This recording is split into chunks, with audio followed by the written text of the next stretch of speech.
think we're in. So hello everyone, we are in for this week's video for what we have coming this week. And for this week's video, I decided we're going to go ahead and do a topic that originally I kind of thought I was going to do last year. I'd started maybe jotting down how I wanted to do it, but things got out of whack and that never happened.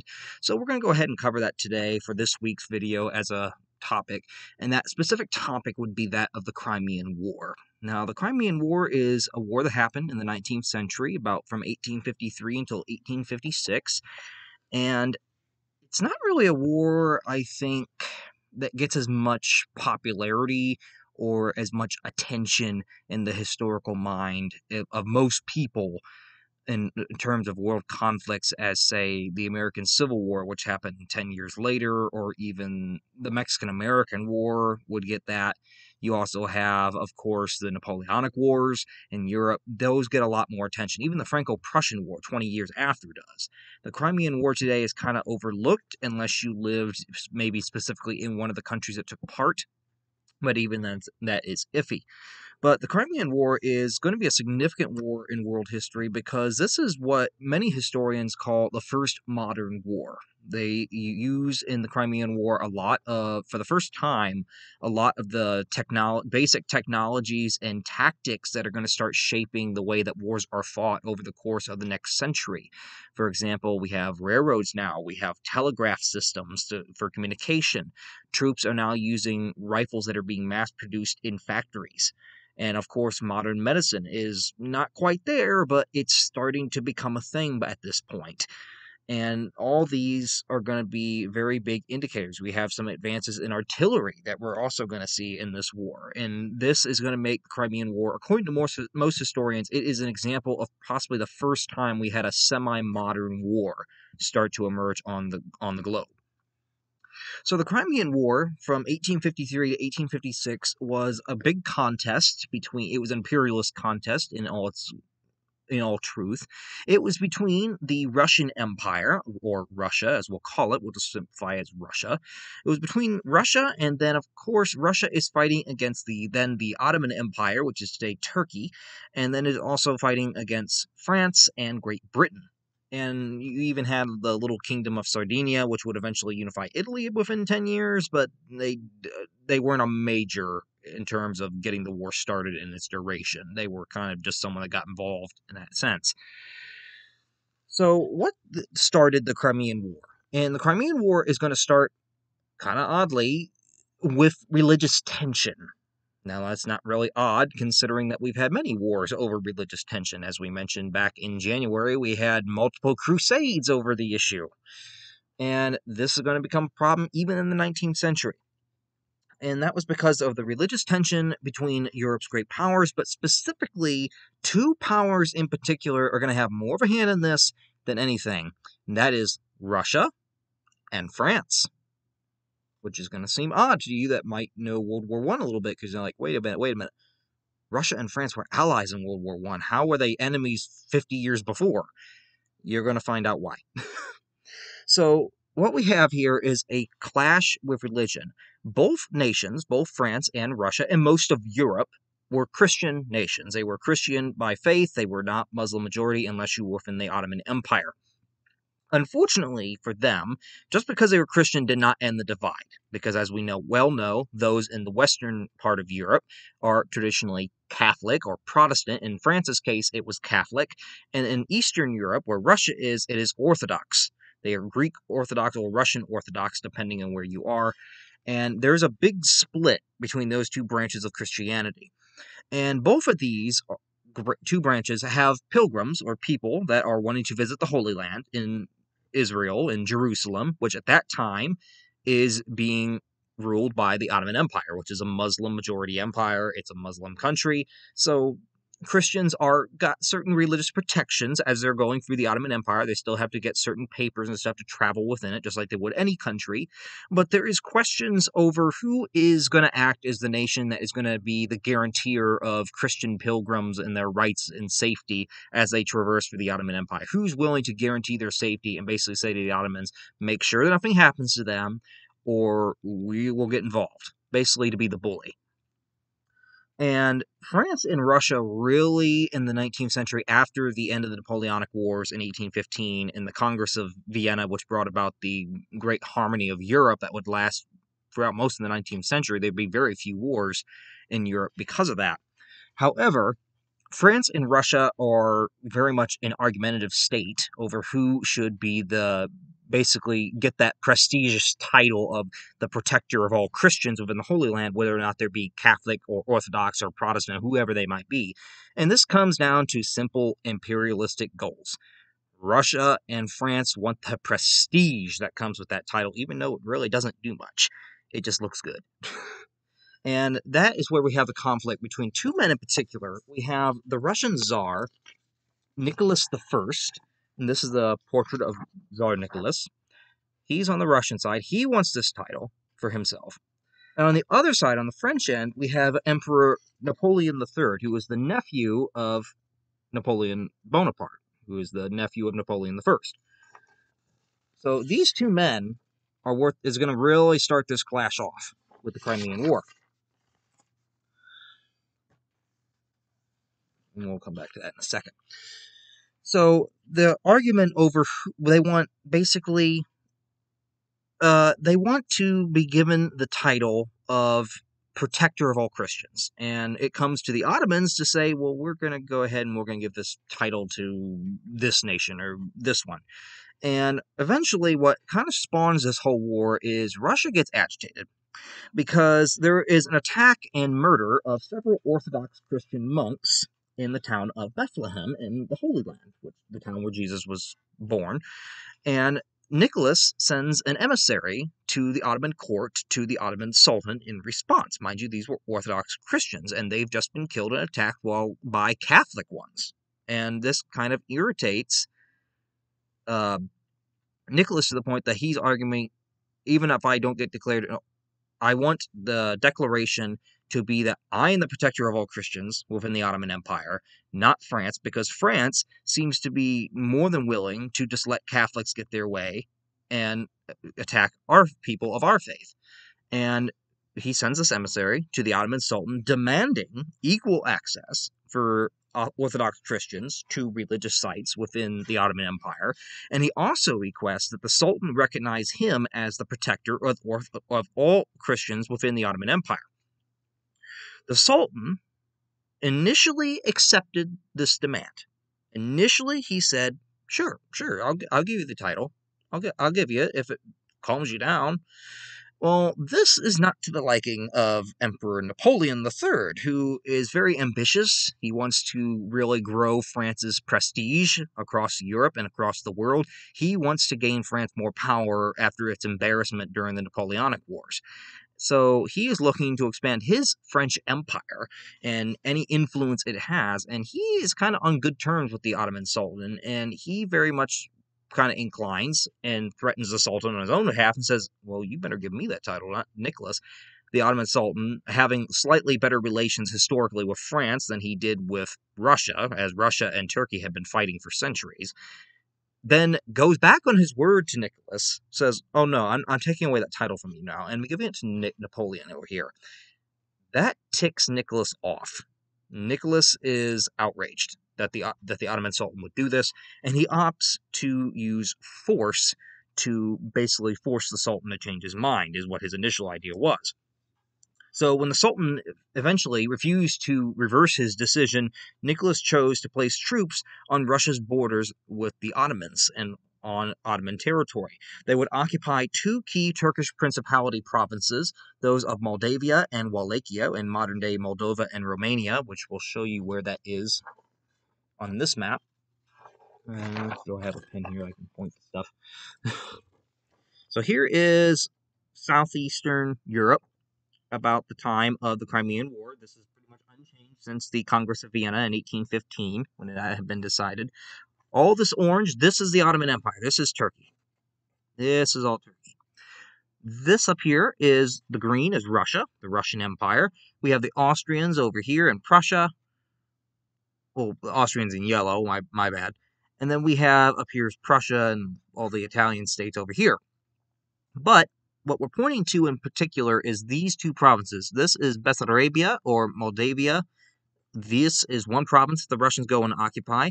They also go and occupy Wallachia and what is now Romania. And they take and put Russian troops on these provinces in violation of this agreement that had been drawn since 1815, and that kind of puts the two countries on a war footing.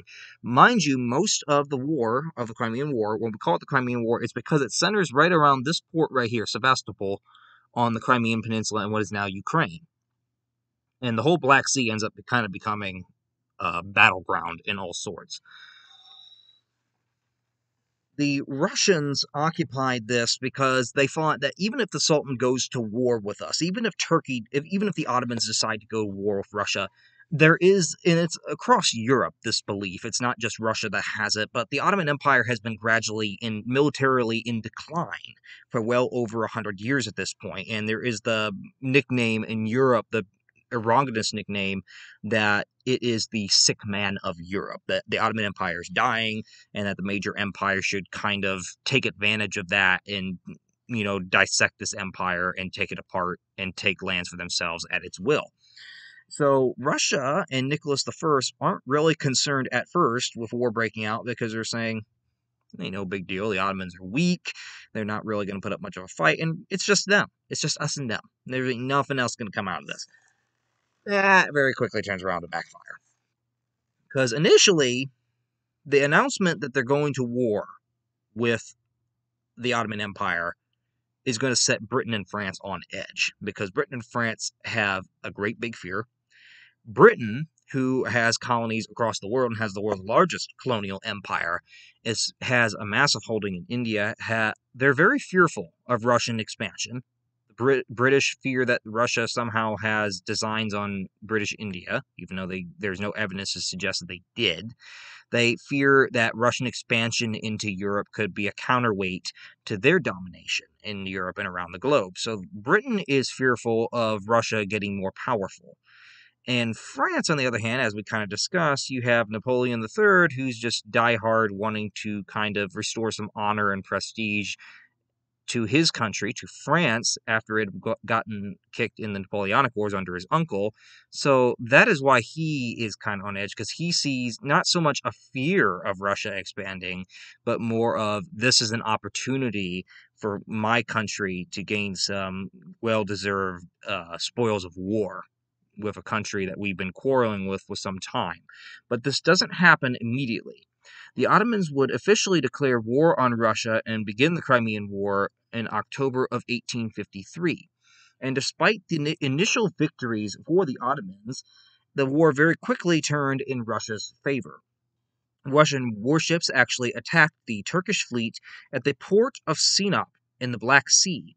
There would be over 2,000 Ottomans killed in this naval battle between these two fleets, and the wooden ships would be burned in the harbor. Almost all the Turkish ships ended up being burned in the Sinop harbor because the Russians were using incendiary shells for their artillery.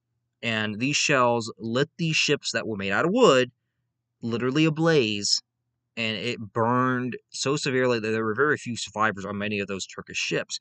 And there were over 2,000 Ottomans killed, and this kind of turns Western opinion against Russia. The Western countries are now very cautious about Russia, and this massive killing that has now transpired with this new weapon of war, incendiary shells fired at wooden warships, kind of sets the West on a war path that, okay, Russia's a threat. It's going to take our colonial holdings and it's going to become major competition with us, and we want to just go to war with Russia for the heck of it, so let's go and invade. Let's go help the Ottomans, even though any other time we work to weaken them. So that brings Britain and France into the conflict, and that is eventually what happens. Britain and France, finally, France sees it. Okay, we can get some revenge for Napoleon's losses in Russia. We can get some better protections and placement for us in the relations with power over the Christian pilgrims that go into the Ottoman Empire. And Britain sees it as a way to kind of corral Russia into a corner and kind of keep it from expanding. And that's why they get involved. In March of 1854, Britain and France officially joined the war on the side of the Ottoman Empire. And just so I can point it out here, here is where the port of Sinop is. The port of Sinop is actually in Turkey, right here, across the Black Sea. This is where that massive bombardment between the Russian and Turkish fleets occurred, and the Russians just obliterated these Turkish vessels with incendiary rounds, which would have looked something as displayed in this painting. We have the Russian ships off to the side, and over here we have all the Ottoman Turkish ships just burning from these incendiary shells. That was pretty much the opening major conflict of the war, the major engagement that opened up the war between the two countries.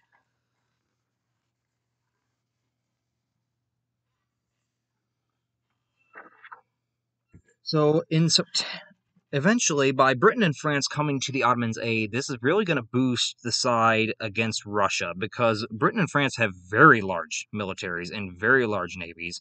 Mind you, Britain has the best in the world, and probably at that point, I'd say one of the world's largest, if not the world's largest army, just due to how big its empire was. So they're going to combine their armies and navies, which would include 60,000 troops alone simply being sent to the Ottoman capital of Istanbul, which once was Constantinople, just to guard it in case the Russians managed to somehow get in that far into the Ottoman Empire and managed to lay siege to the capital. In September of 1854, a force of 30,000 French, 26,000 British, and 4,500 Turkish troops would land at Eupatoria, which was a town on the Crimean Peninsula in what is now Ukraine. Their plan was to march south to capture the heavily fortified port city of Sevastopol, which was the major port city in the Crimean Peninsula and on the Black Sea for Russia's Black Sea Fleet. If they could take that, they could crush Russia's naval ability to go and really wage a war against the Ottoman Empire, because you would need both an army and a navy to make any effective dent in your war effort. So at the Battle of Alma, just days after the landing at Eupatoria, the Russian forces were routed completely by the British and French. 5,700 Russians were killed, with only 962 French and British soldiers ended up being killed. The Allied forces would then move to Sevastopol for an expected 3-month siege that would last more like a year and a half. They expected, oh yeah, this would be 3 months. It was not 3 months. It took them well over a year, and I'd say about a year and a half before they finally took that city. And just so we're showing where, here, Sevastopol, again, is right here. Even today, it serves as a major area, major for Russia's Black Sea Fleet, and it's part of the reason why Russia has illegally, not A, annexed Crimea, and B, invaded Ukraine, because they can't stand that they lost this. That Ukraine don't want to be with them anymore. And I don't blame them. But that's where Sevastopol is. So Russian forces very early on, after Britain and France get involved, they try to break the British lines around the town of Balaclava, which is just outside Sevastopol. Most of this happens right within the Crimean Peninsula. The fighting really does, I mean, there's fighting in the Caucasus Mountains between the Turks and the Russians. There's fights in the Black Sea. There's even some in Wallachia and Moldavia. But most of it is centered on the Crimean Peninsula, trying to take this one port city. And Balaclava is a harbor that is crucial to the Allied landing operation. Basically, the Russians saw that if they could take the port city of Balaclava, they could force the Allied nations that are waging war against it to back off and retreat, because there you just took away pretty much their invasion point. You took away their major harbor point, which they're getting supplies, getting reinforcements, evacuating troops that are wounded. That's their main center of operations. If you take Balaclava, you forced the Allied nations back. And this would compel the British, knowing of this strategy, to divert some of their forces simply for the defense of the city. In the famous Battle of Balaclava in October of 1854, the Russian cavalry advance was met by the British 93rd Highlander Regiment. These were troops that came from Scotland and wore kilts. They were still allowed to do that in the British Army back then. I don't know if they still are today, but I'm pretty sure in some circumstances they can, for ceremonial reasons.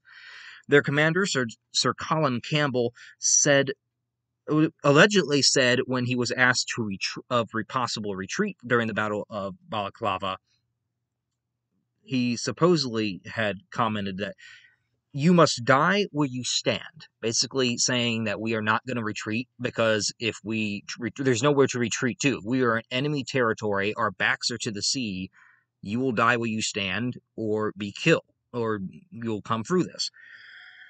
Remarkably, despite the Russian forces significantly outnumbering the Allies in some cases, Campbell's men actually held their ground and fired multiple volleys with their rifles. The heavy brigade of 800 cavalrymen were then pursued the Russians into a disarrayed retreat from the Battle of Balaclava. This was a stunning first victory for the British, barely a month after landing, and they've already won a significant victory against the Russian army. Unfortunately, this success at Balaclava was soon to be followed by a disaster of sorts, one that has been immortalized in the ages of history, and military history in particular, and that is the famous Charge of the Light Brigade, which was an absolute disaster. So what happened was British Field Marshal Lord Raglan ordered the Light Brigade Cavalry Unit to seize pieces of Russian artillery. This would prevent the Russians from moving that artillery in their retreat and taking them back closer to Sevastopol. So he orders this cavalry unit. You guys are the fast mobile unit of this army. Your job is to dash in where this Russian artillery is, and you're going to capture these pieces by knocking the Russian soldiers away from them, and then we'll send in the infantry to pick them up.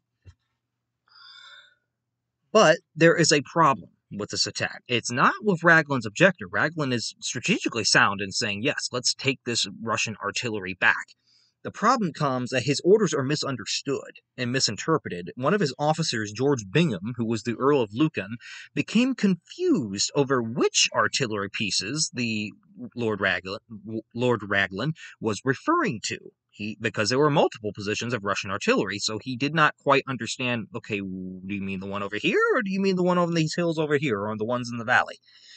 So everyone else had pretty much understood it, but because Bingham was confused, he was ultimately the one that relayed the order to the Light Brigade to go and run this attack. Because of this confusion, the Light Brigade, under the command of Bingham's brother-in-law, James Brudenell, who was then the Earl of Cardigan, charged off to the complete wrong location of where Lord Raglan had wanted them to seize artillery pieces, and instead the Light Brigade was charging toward a Russian artillery position that was in the middle of a valley that they would be enveloped by Russian fire on 3 sides. It was an absolute death trap, and it was a misunderstanding that had caused it.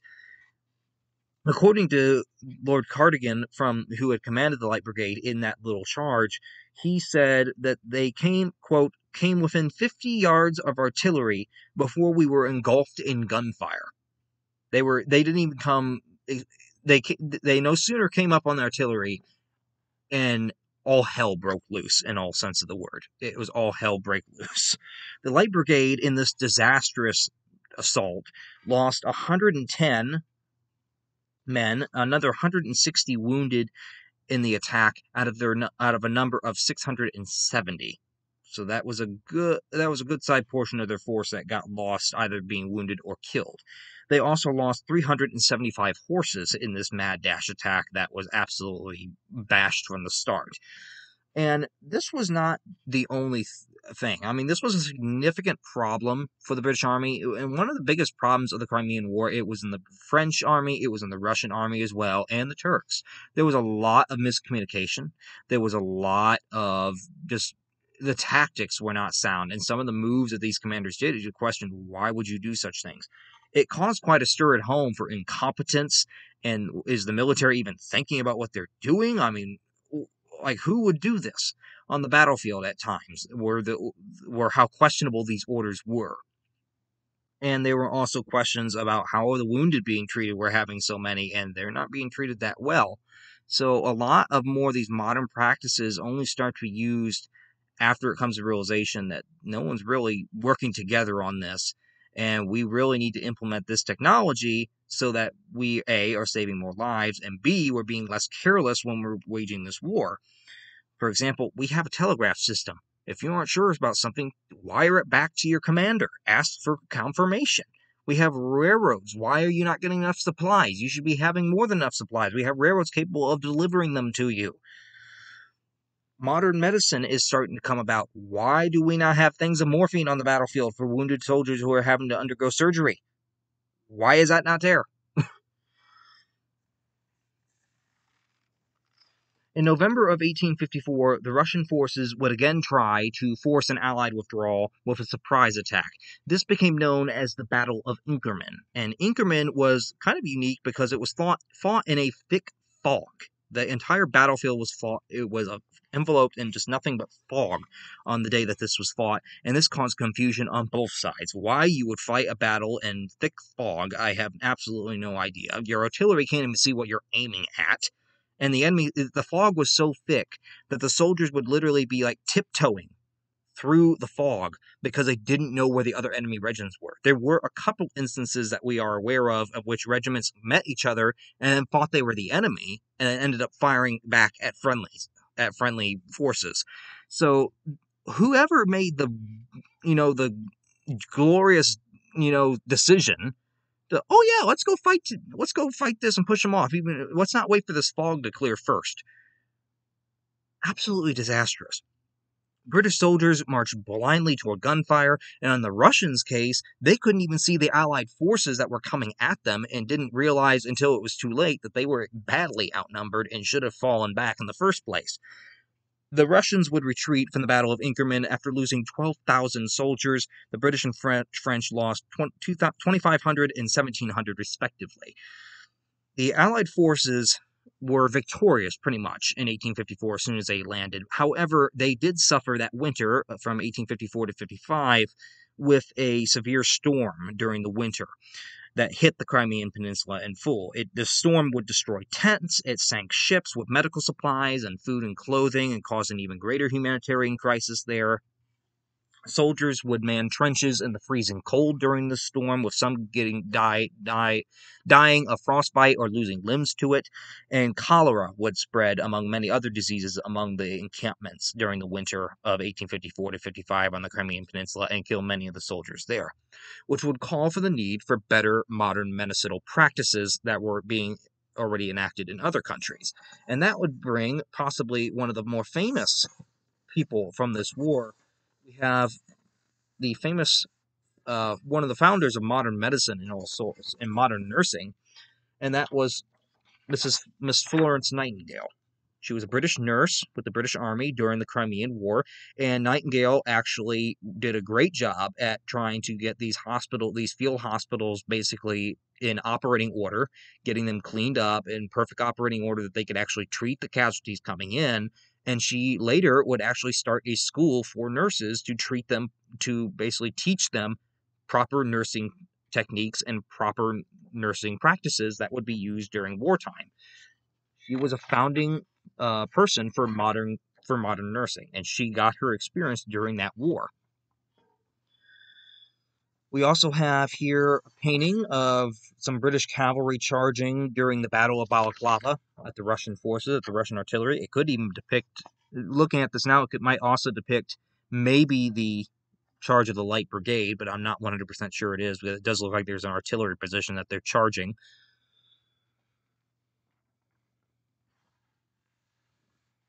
Then here is the Battle of Inkerman, an instance of soldiers meeting during this battle. This one's kind of got the fog painted on to kind of show you. In this area, it looks a little thin probably because of the way that they need to depict everything in the painting. But why you would fight a battle in this, I don't know. And the Crimean War is also significant historically because it is one of the first wars to actually have some photographs taken from it.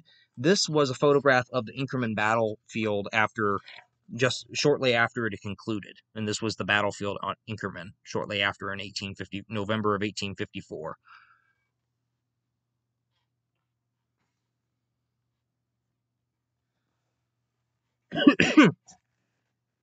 So the Russians, however, even though they've lost during 1854, and even though this winter storm is mostly, even though it's hitting the Allies hard, they're not really getting let off the hook either. They're on the Crimean Peninsula too, and they're also getting hit with the same storm. The Russians' resolve would give out in the summer of 1855, that following summer, after two unsuccessful assaults and a lengthy bombardment. They're done launching offensives. They don't have I'm trying to think of the word here. the determination and just the manpower and will to go at it anymore. At this point, it's basically, let's defend what we have and try to stop them. In early September of 1855, the French forces overwhelmed the Russians in hand-to-hand combat, raising their flag over Malakoff's redoubt, which was a key fortification in the defense of Sevastopol. The Russians would then burn their remaining ships in Sevastopol harbor days later, and then withdraw from the port city completely after the Battle of Malakoff.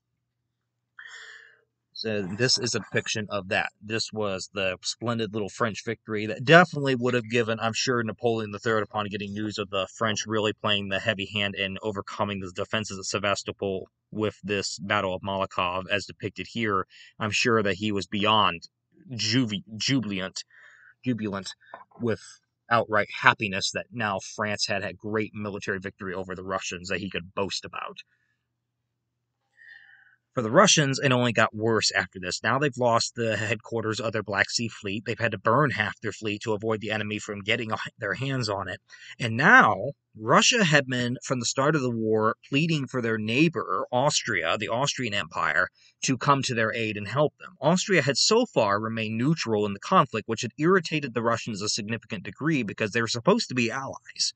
But yet Austria was refusing to help them.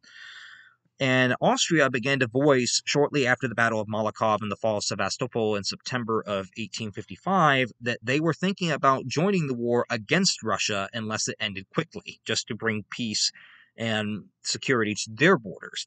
This irritated Russia and pretty much is going to start the antagonistic relationship that Russia and Austria are going to have up through the First World War. That's really going to kick off the First World War. This is kind of where that dawns, where they had been friends beforehand, but Austria's refusal to help Russia out during the Crimean War is going to be somewhat of a turning point in their relationship with each other.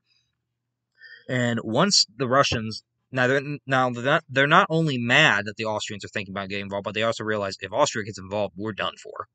There's nothing we can do with that many nations fighting us. We're already getting kicked right now with Britain and France and Turkey. So the Russians, upon hearing this news, yes, they're angry, but they also say, we're throwing in the towel. You guys win. War, we surrender, we give up, war's over. So the war would end up happening when Russia finally would end up ending in 1856 in March. That was when the treaty was officially signed. But Russia had pretty much given up at the end of 1855 because A, they had lost Sevastopol, and B, now Austria is threatening to get involved against them. So the war would end with the Treaty of Paris in March of 1856. Russia would return the seized territory of Moldavia and Wallachia back to Turkey, and the Black Sea would be a demilitarized zone. No nation would be allowed to have any kind of naval or military forces on the Black Sea. So it would make it a safe zone for merchant shipping and for trade, which was much to the interest of Britain for Britain, who wanted to ensure that there wasn't going to be a military conflict along its trade routes. And it's going to hurt Russia because now Russia can't exactly just have a massive Black Sea fleet stationed in the Black Sea if it's supposed to be a demilitarized zone. The tensions between Russia and Ottoman Turkey, however, would not end there. They would have several more little skirmishes in the years leading up to the outbreak of World War I in 1914. Both Russia and the Ottoman Empire would go to war with each other during World War I. The Ottomans joined the Central Powers, and Russia, of course, joined the Allies. However, none of the two empires would end up surviving it because, as we well know, the Russian Empire ended up disintegrating from the First World War because of the March of 1917 revolution that overthrew the Tsar, and then we have the November Revolution that brought the communist Bolsheviks into power. And then the Ottoman Empire was on the losing side of the war, and they ended up, after the war in 1922, formally dissolving the Ottoman Empire after having most of their lands taken away from them and divided up and reformed into the nation that is now Turkey.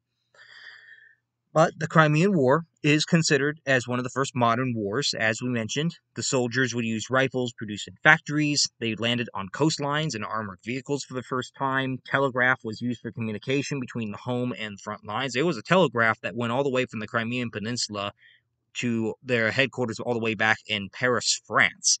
That was how well they can communicate over a long distance, was there were telegraph lines to do that. And the railroads would also carry supplies and troops for the first time in a war effort.